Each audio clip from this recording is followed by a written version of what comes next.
Happy Repeal Day, everyone. Jim, you know what today is? Repeal Day. It is Repeal Day, the 91st anniversary of the repeal of Prohibition. What are we going to do in 2033? Oh, we're going to have a very big show. We'll have like 120 shows. We will. Now, do you remember the day that they repealed Prohibition? No. Okay. With that.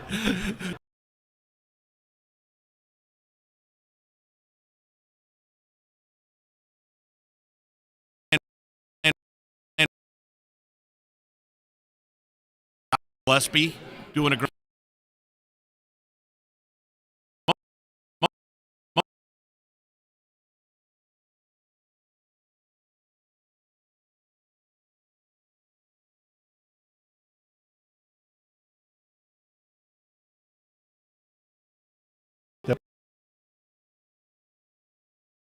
The pizza is. I was just. You challenged me on this. Especially, I always get the deep dish. Yeah. The Chicago style. It is amazing. And by the way, did you see my tweet about hiatus tequila? What about hiatus tequila? Other than it's delicious. delicious. I took it to IU with me. Oh, that's right. It was the frozen bottle. Yeah, the bottle frozen in ice. Yeah. I sent that to Brett Glaze, who's wandering around here somewhere. We were tailgating, and I put it into a ice chest, and it just came out with all sorts of ice, and it looked like a piece of art. But I drank. I'm not going to say a lot, but I did consume you're some amongst friends here, portions. Jim. You could say. Yeah, It's yeah, funny. well, All right. Now, I know that we're tequila. supposed to be doing our commercials right now, Right. and there's probably a slide for Ale Emporium, our newest sponsor, Yes. by the way, up on the screen. I distinctly remember, though, you and I went to a little place called the Whistle Stop Inn at 21st and Emerson maybe 15 years ago, and I think you had a Bud Light, and you said, "Plop, this might be the last drink I ever have in my entire life." Well, glad to see you didn't hold I firm on lied. that. Yeah, okay. So, and now you've come around to tequila. That's Yeah. good. Hiatus Tequila. Mm-hmm. Yeah, they sponsored our last show. yeah, we and he was appreciate it. great when we were the Merritt Morning crew subbing in for Hammer and Nigel. Oh, that's right. I forgot Glaze came in and Yeah, we he did. sampled that. Mm-hmm. Yeah. Yeah. We know good people. We do. So, we also want to thank the Honey Baked Ham Company. Locations at 96th in Michigan and 146th Street, Greyhound Pass, and Carmel. It's right in front of Menards. If you go to the Menards up there, look across the parking lot. Honey Baked Ham is right there. Mm-hmm. And Jim, we are knee-deep in the holidays. Guess what kind of specials they're going to give our listeners or viewers? Well, we got both. I would think either sliders or ham or turkey. $15 off select hams, select packages. Wow. So ask Thank the you, store. Cal family. Yes, Family. ask the store for more details. But yeah, go in there. Don't do the cooking at home yourself. Let Honey Baked Ham do it for you. They will hook you up, and you get $15 off. And you know, since you have a library of Merritt in the Morning episodes, shows, you must go back in time and watch the Mother of Clop episode. Okay, so it's funny. Jim, we are on our 43rd episode. I confirmed that with producer Josh. He's doing a really good job, by the way. He's doing a great job. We had a little sub-episode that we put up a couple weeks ago, right before Thanksgiving, that was 9 minutes of you and my mom and me, and she was telling stories of her childhood. We were just reminiscing. We were. It was an unsponsored, unnumbered episode. That's been our most watched. Well, today will be our most It will be. It's Jessica's because with us. people like to drink, I hear. Mm-hmm. Mm-hmm. So we also want to thank Stockyards Bank and Trust. Mm-hmm. Locations at 71st and Binford, right down the street from here. I got to meet the CEO, Yes. Jay. Yes, you did a He breakfast. is terrific. Just a really, really great. I have not met him great yet, fella. but I've heard that. Mm-hmm. So one of these days, Yeah. I'm gonna get there to see him, or I'm gonna get to meet him. So yeah, they're based out of Louisville, but they got lots of branches here. They've also got Carmel, Plainfield. Here we go. County Line Road and Emerson down in Greenwood. That used to be the St. Francis branch, but Right. Jessica, we found out that if you move a branch across the county line, the FDIC makes you officially close one and reopen it as new. Not that you would care about that, but that's just something that we found. And soon coming to Center Grove, almost Smith Valley. Mm-hmm. And then I also It's being heard, constructed right now. It's beautiful. I heard they've also got one coming in Zionsville, Whitestown. Wow. Up on that side of town, too. So A lot of people out there. thank you, Stockyards Bank and Thank Trust, Paul Lamone. We appreciate everything you do. All right, All right. let's talk booze. Right. So, Jessica Allen, you are the chairwoman of the Indiana Alcohol and Tobacco Commission. Has this been your lifelong dream? Did you come out of the womb saying, someday You're a lawyer. I would like to regulate alcohol in the state of Indiana? I am a lawyer. In law school, I didn't really think about alcohol law being its own area of practice. She's also a mom of 2. Yes. She has a 2-year-old, which I have experienced 2-year-olds of my own. I have 2-year-old grandchildren, and they are a different personality. They are. This morning, she decided she wanted to frog. So she Okay. was hopping to school frog. Sure. We gave our 2-year-old granddaughter a little cart, and she puts all the toys in and rolls it around. It's almost like a stroller. She rolls it around the first floor of their house, saying she's going to work. All right. All right, so Jessica, let's talk a little bit about where you grew up, schooling, and then how did you end up getting in with the Indiana Alcohol and Tobacco Commission to get to the spot where you are now, which actually the lowly level of being on part of our podcast. So I'm from Evansville originally. Okay. I moved to Indianapolis to go to Butler. And then after that, I stayed here in town to go to law school. After law school, I was a county prosecutor briefly, and then I went to the city prosecutor's office, did some licensing enforcement there, and then that led to further licensing activity at the state with the Alcohol and Tobacco Commission. So in law school, did you think some sort of regulation prosecution? What did you think you were going to end up when you went to law school, or did you not have any idea? I was angling toward the prosecutor's office. Okay. And then that only lasted about a year before another opportunity came up, and I took that, and then it led to the next opportunity, and here I am. Okay, so you started with the Alcohol and Tobacco Commission when? 2014. Okay, and I you bet you've got some stories. A few. Something you can't talk about. and some that are public record. Yeah. Most of them are public Yeah. record. Yeah, you know, Klopp, as a legislator and serving on the committee that in the Senate that helped govern alcohol laws, it was always a treat to look at what bills are being filed, because ever since 33, things have been really up in the air, and I don't think it's any different today.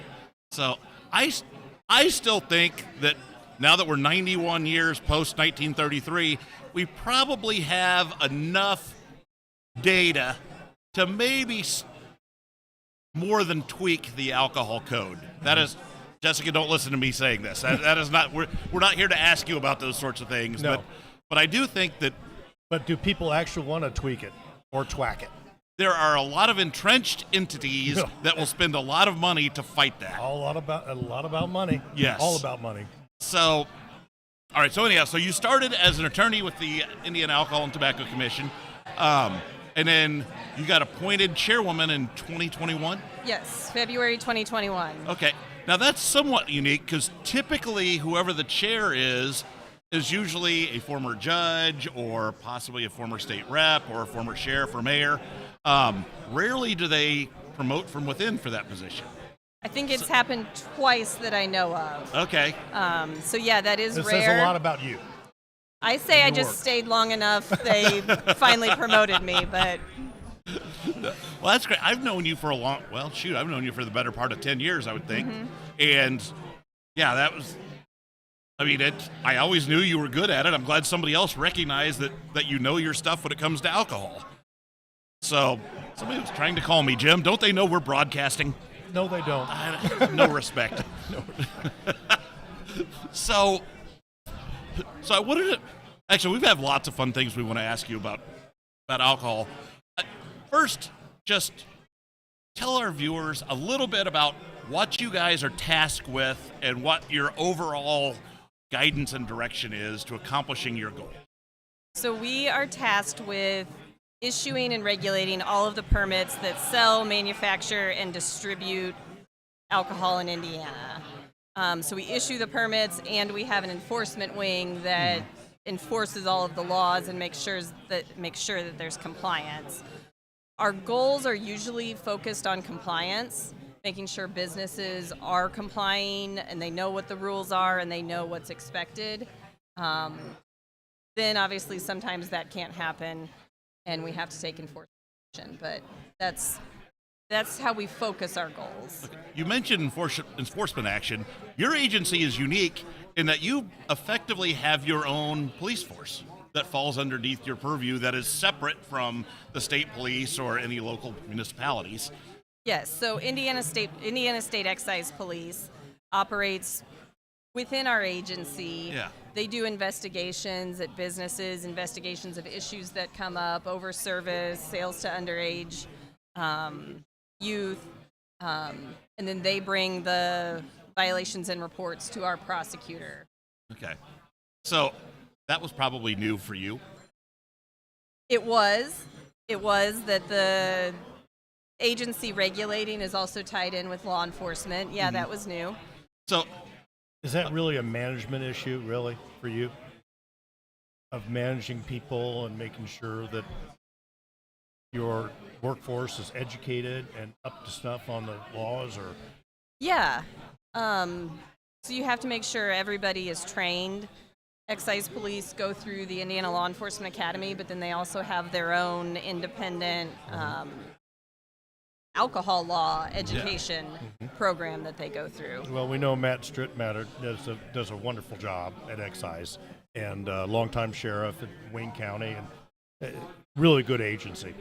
You know, curiously, people. he just was randomly here at Ale Emporium having lunch today. I bumped into him when I got here and didn't know we were going to both be here. So how many excise districts are there? There are 6 Okay. throughout the state. Okay. So, and they have various number of counties and this is just going from my memory. So if somebody's applying for an alcohol permit, first they have to contact your office. They check to see if there's a permit available. Otherwise, they have to go out and find one that might be in escrow or somewhere. But then when you get ready to open, you then have to contact your local excise district, and they have to come and review your floor plan, look and see that you're set up and ready to go, and you're going to be kind of kosher with the laws. And actually, through that process, there's also a local board hearing in the county Yeah. where there's some county involvement, community involvement about whether they want the alcohol permit or not. Most of them sail through with no issues, but there is a local input. Yeah. And that process usually takes 65 to 90 days, depending, because there's notification requirements. You have to put the ATC puts notice in the local newspaper, and Yes. that has to be 30 days before the hearing, and depending on when the hearing is scheduled. Yeah.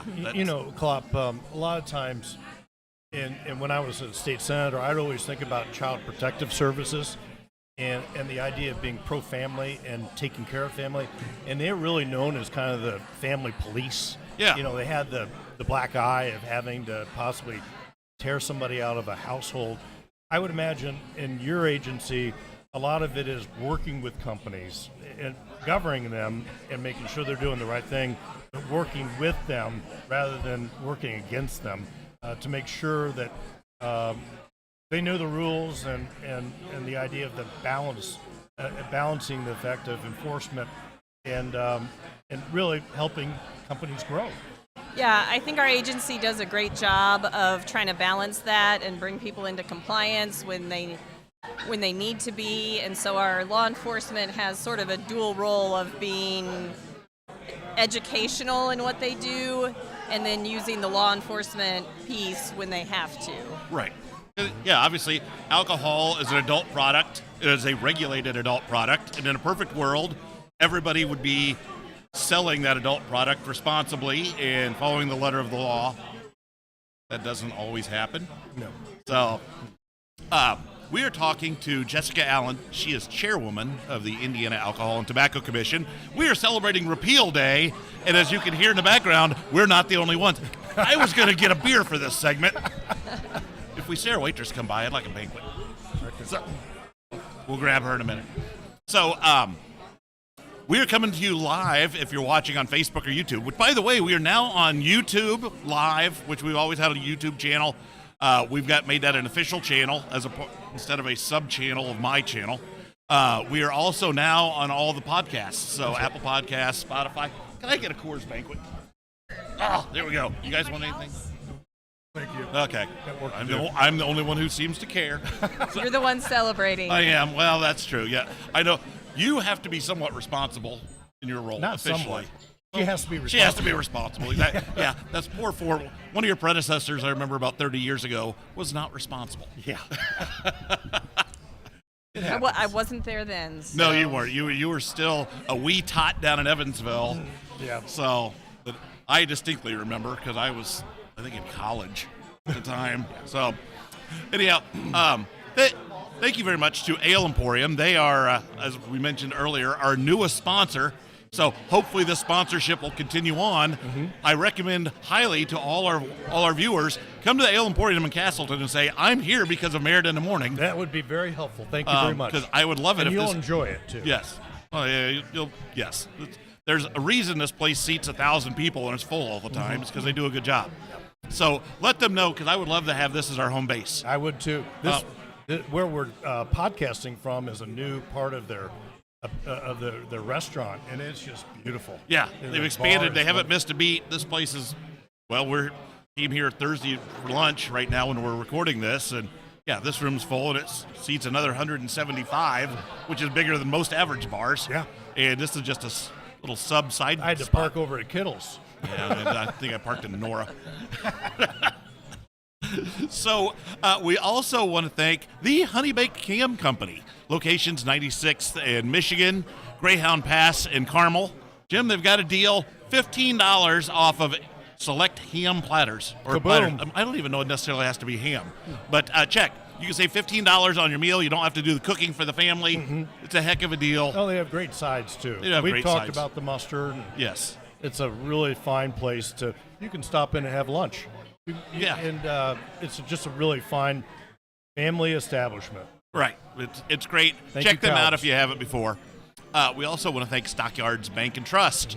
Paul Lamone, we love you. Yeah. Central Indiana location, 71st and Binford on the northeast side. They've got Carmel, Plainfield. Hey, look what I got. I'll finish with Stockyards, and then we'll get to this. Let's see, Plainfield. They've got Emerson and County Line. Now my attention's been diverted. Carmel. Carmel. That's where my bank is. Greenwood, which is the Emerson location, in front of the Greenwood Ale Emporium. Right. Mm-hmm. And then they've got one coming to Center Grove, Stones Crossing, and also coming on the northwest side. Did we talk about Binford? We did talk about that's always the first one. That's the one that's part of the Greater Lawrence Chamber. So that's right. Yeah. So yeah, we got to mention them first. I love them like my own. Yes. So thank you to our sponsors. All right, back to talking about booze. And Jessica. Yeah. So we've talked about you. So this is kind of a meandering conversation. We had talked beforehand as part of the enforcement. Some of the things you get are illegal booze, whether that being homemade or booze that has not come through the state of Indiana and been taxed appropriately, and they'll bring it in from out of state. You then confiscate those things and have an auction. What are some of the weird things that you acquire, and then how does that auction work?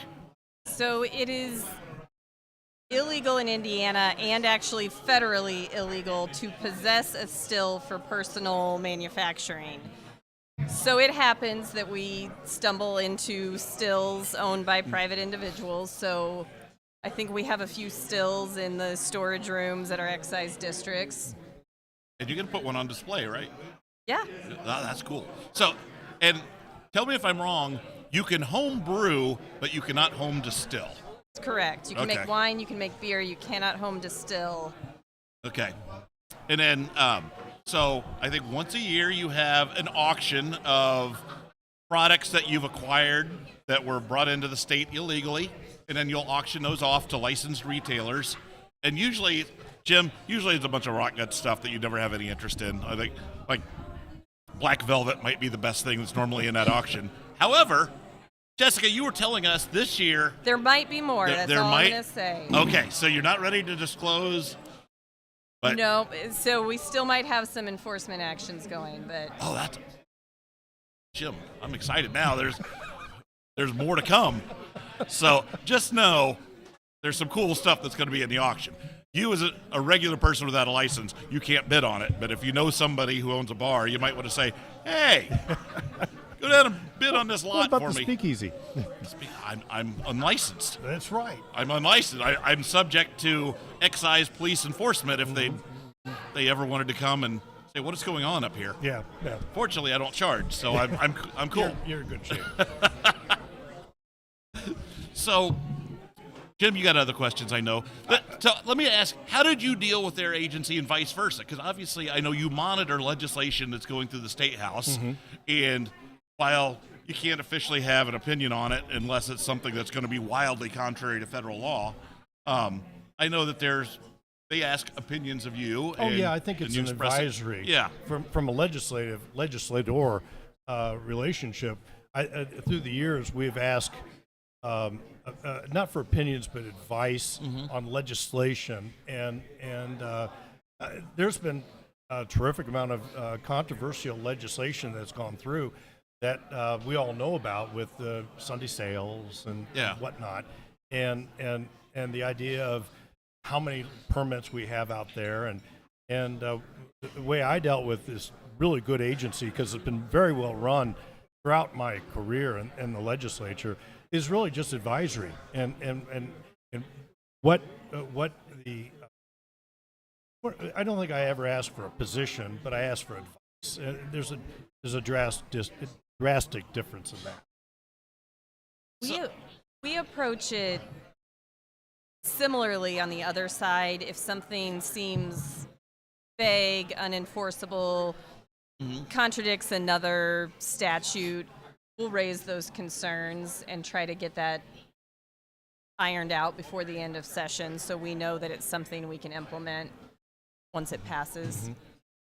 So just from an alcohol regulation standpoint and the number of licenses, obviously there's a quota system which in theory regulates the number of licenses that any municipality can have, and it's like one license per every 1,500, I think, at least on the on-premise stuff. But now all of a sudden we're getting all these riverfront permits and all these permits that are outside of quota. How difficult is that to keep track of all those? We're getting quite a few new permit types. So far, we're maintaining, we're able to do it. Some of those are for economic development purposes.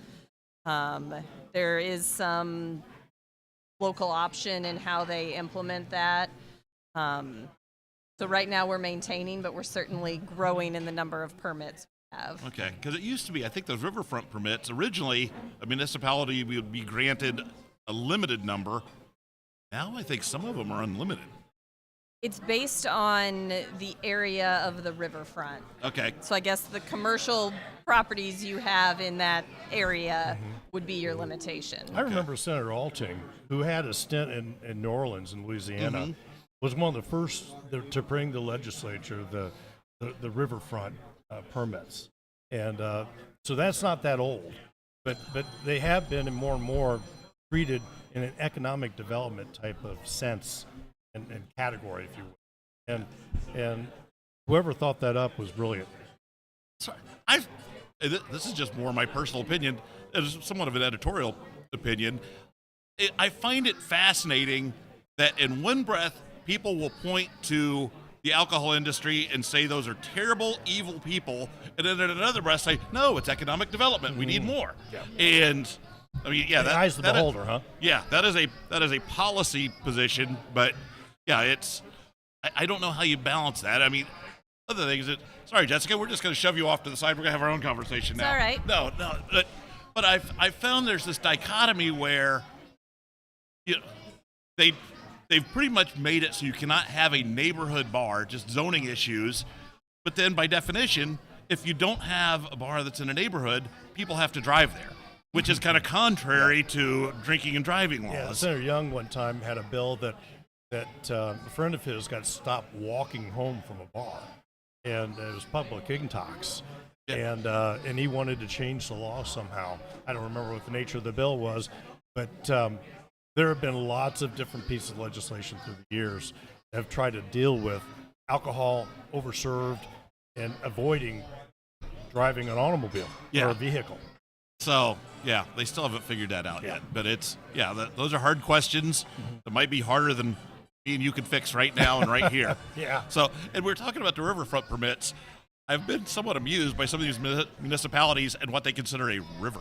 Because, like, Fortville is a creek that is dry about half the year. They get creative, don't they? Yeah, they do. And I'm not sure who makes that designation. But, So river is not defined. okay. There was an effort 5 or 6 years ago now to define it through legislation. That did not end up becoming law, and so we still have no definition for river. Okay. It's So kind of like you don't have a definition of cold beer. the act of chilling beer is what is prohibited. Okay. Lots of grocery stores are air conditioned. I can't believe they keep those stores so cold, Jim. Our friends in the bar and tavern business aren't happy about it either. It's interesting. So obviously I used to run the Indian Licensed Beverage Association, and both sides of that issue kept wanting us to chime in. And I mean, some bars do sell carry out, but we kind of felt like that Sunday sales thing, that was not our business. It's like, all right, grocery stores, you guys fight it out with the liquor stores and let us know. Yeah, let us know what you figured out. Yeah. But yeah, I mean, think about it. Really, since the early 70s, I think Sunday sales anywhere was prohibited, and then they allowed limited on-premise sales. And I think that originally started at noon on Sundays and would only go to like 12 or 12:30, and that has slowly expanded. I mean, Election Day sales used to be prohibited. It's all about you, but Election Day. I might have had a little something to A do with little Election Day, Oh, Christmas absolutely. Day, and the whole daylight saving time issue. Wonderful legislation. But thanks. I appreciate your vote on that. Yeah, you're welcome. So, what are some of the things that you see that retailers have the hardest time complying with, understanding, or just blatantly violate? So we actually put out a webinar type training this year on sort of permits 101. Now Yeah. you just started your business. How do you stay in compliance? So there are a lot of things that are easy to comply with, but whether they know or keep up with it in the course of running a business is another question. So that covers, for bars and restaurants, employee licenses and training and keeping records of that. That's a big one that we see businesses get tripped up on a lot. So that was part of the goal with this training, was to remind everybody, keep a binder, calendar the dates your employees' permits are expiring so you can keep those up to date. So that was a big one. There are other things like on the smoking ban, having the sign on the front door that says no smoking within 8 feet of this door. Because tobacco's a part of your title. It is. But that's one where the day you open your business, if you put that sign up with a window cling, you shouldn't have to worry about it again. But educating them to know to do that, we've taken pretty seriously over the past year. That's a good question. Is alcohol the most what you pay attention to, or is there tobacco that plays a role in your agency? So a lot of alcohol because of the local boards and how that process works. But as far as we do undercover buys with youth at both the tobacco locations and alcohol to make sure that they're complying with the age restrictions. So we handle that pretty evenly to make sure. Okay. You even have some gaming that's under your purview. We do. We have, it's called Type 2 gaming, but it's the for-profit gaming in bars, pull tabs and those things. So I'm going to ask just a few questions for our audience, and you can say illegal, or I can't answer. legal. You can, or I can't answer. So, can you buy cigarettes in Kentucky and sell them in Indiana? Just like a individual? No, a retailer. So there are some distribution channels you have to go through, but Well, that's Yeah, a it yes, ha- maybe. well, it has to. It has I to just be, thought that was a hard no. It has to be Indiana tax stamped. Okay, so you have to pay the Indiana tax, and then you Yeah, can so do it's it. tax stamped by the distributors, so it has to be Indiana tax stamped. Okay. Can a retailer buy alcohol for resale from another retailer? No, That's a hard no. that is a hard no. So, and that's, I don't know how often that is enforced, but I know there's a lot of bars that either don't follow that to the letter of the law. She says don't it's even. enforced 100%. It is it's finding out that it happened, but yeah, and that was always something I thought there ought to be some sort of law that changes where you can buy a limited amount. Just I always thought if you get a run on hiatus tequila, and like heck, it's sure Saturday that's possible. afternoon, and yeah, we got a big party coming in tonight. Yeah, you're out of luck until you get your next delivery. Yeah. Delivery. Yeah. Delivery. Yeah.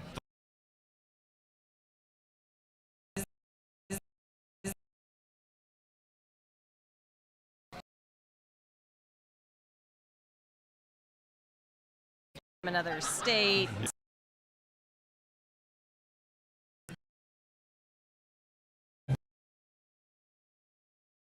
The little sticker that went and a tax had been paid. So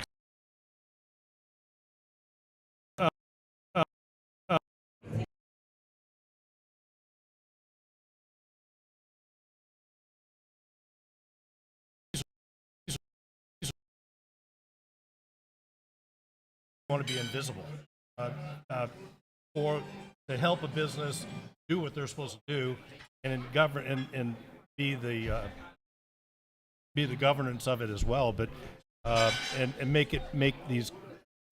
allow these companies to do what they need to do without too much hindrance.